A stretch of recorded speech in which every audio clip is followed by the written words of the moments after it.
Okay, this one's for Gabby.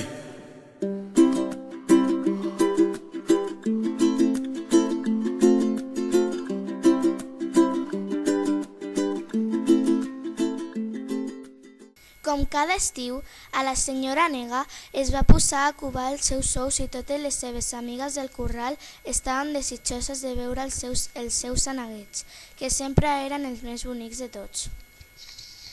Va arribar el dia en què els aneguets van començar a obrir els ous a poc i tots es van reunir al voltant del niu per a veure'ls per primer cop.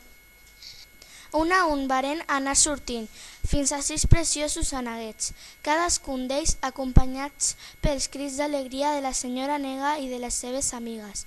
Tan contentes estaven que van trigar una mica a adonar-se'n que un ou, el més gran de tots, encara no s'havia obert. Tots van concentrar la seva atenció en l'ou que romania intacte. Fins i tot que els aneguets acabats de néixer esperant veure algun signe de moviment. Al cap de poc temps, l'ou es va començar a trencar i en va sortir un ànec somrient, més gran que els seus germans, però, sorpresa, moltíssim més llest i malgirbat que els altres 6.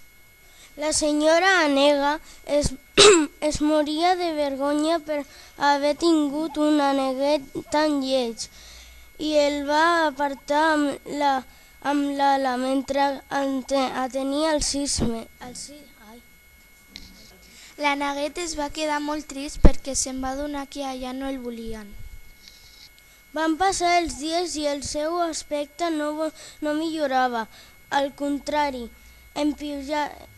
empitjorava. Ja que creixia molt ràpid, era molt prim i malgirbat, a més de bastant maldestre. Els seus germans li feien bromes pesades i se'n reien constantment dient-li lleig i maldestre.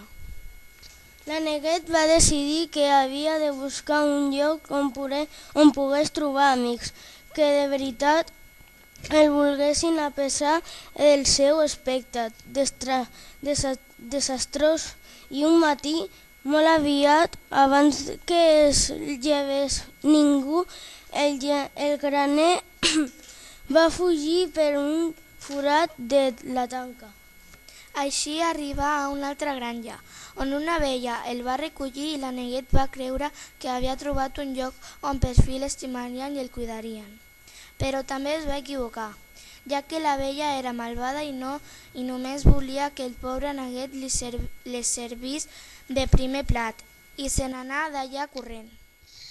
Va arribar l'hivern i l'aneguet lleig quasi es mor de gana, doncs havia de buscar menjar entre el gel i la neu. Havia de fugir de caçadors que pretendien disparar-li. Al final va arribar la primavera i l'aneguet va passar per un estany on va trobar les aus més belles que mai havia vist fins aleshores. Era elegant, gràcils i es movien amb tanta distinció que es va sentir totalment acomplexat perquè ell era molt maldestre.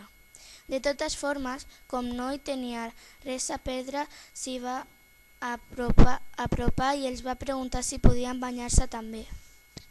Els cignes, doncs, eren cignes. Les aus que l'aneguet va veure a l'estany li van respondre: «Doncs és clar que sí, ets un de nosaltres».